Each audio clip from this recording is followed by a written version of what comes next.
चलिए आइए अब एक नया चीज सीखते हैं, forfeiture of shares issued at discount. अब आप फोरफीचर कर रहे हो, डिस्काउंट में इशू कर रहे हो, ठीक है। Discount on issue of shares is a loss to the company. अगर आप डिस्काउंट कर रहे हो शेयर इशू करने के समय तो ये कंपनी का लॉस है। When shares issued at a discount are forfeited for non-payment of dues, the discount allowed on such shares are written back. अगर आप किसी शेयर पे डिस्काउंट किए हो और वो शेयर आपको फोरफिट करना पड़ रहा है तो डिस्काउंट अलाउड जो है वो आपको रिटर्न बैक करना होगा। कैसे करना होगा अभी एंट्री में दिखाऊंगा। At the time of the issue of share, discount on issue of share account is debited. जब आप पहला वीडियोस देखे होंगे तो वहां पे आप क्या देखे होंगे कि discount on issue of shares account हम लोग डेबिट करते हैं। And when forfeited this account is credited to cancel the discount allowed on such share. तो डेबिट करते थे उस समय, कैंसिल करना है तो क्रेडिट कर दीजिए। In this case the following journal entry is made. आप क्या करते हैं, share capital debit, to share forfeited, to discount on share issue of shares, to unpaid calls. नीचे लिखेंगे being forfeiture of shares originally issued at discount for non payment of dues. आइए इसके ऊपर sums देखते हैं, सम्स करिए सब कुछ क्लियर होगा। Illustration 6. The Ever Growing Limited invited applications for 20,000 shares of 50 each at a discount of 10%. तो देखिए 50 into 10 by 100, the discount is ₹5. So the share is going to be issued at 50 minus 5, 45 rupees.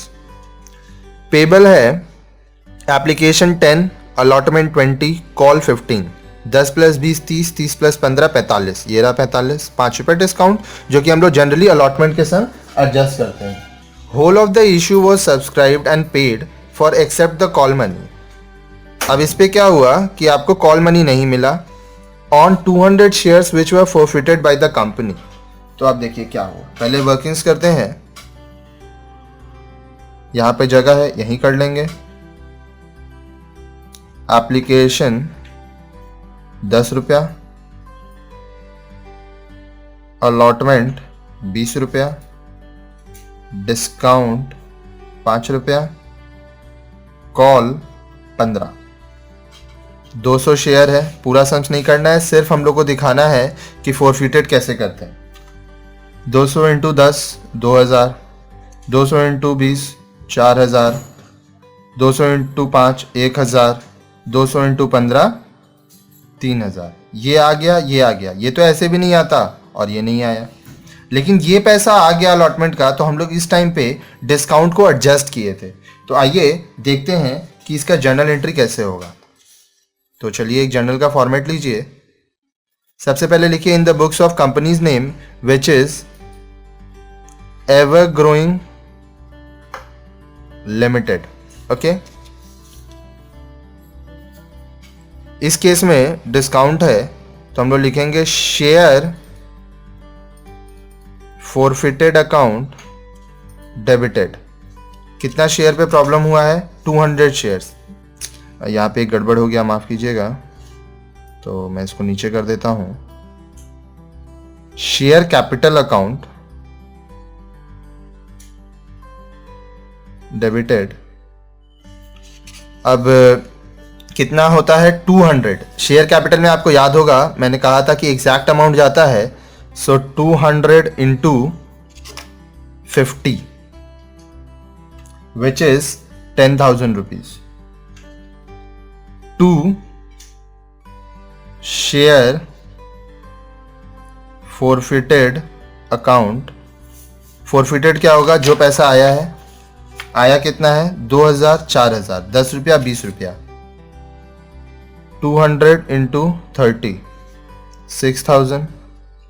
To discount on shares account, discount है ₹5, 200 × 5 1000।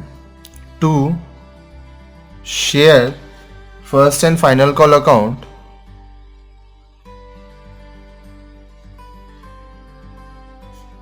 $200 × 15 ₹3000। बस simple है। Premium ऊपर दिखा दिया, adjust कर दिया, डिस्काउंट को नीचे दिखा के एडजस्ट कर दिया। Being forfeiture of 200 shares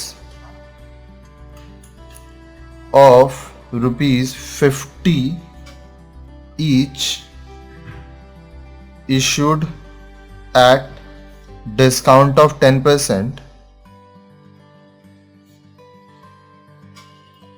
on non-payment of call money. तो बहुत सिंपल था और इस तरह से ये सम्स हमारा यहाँ पे कंप्लीट होता है।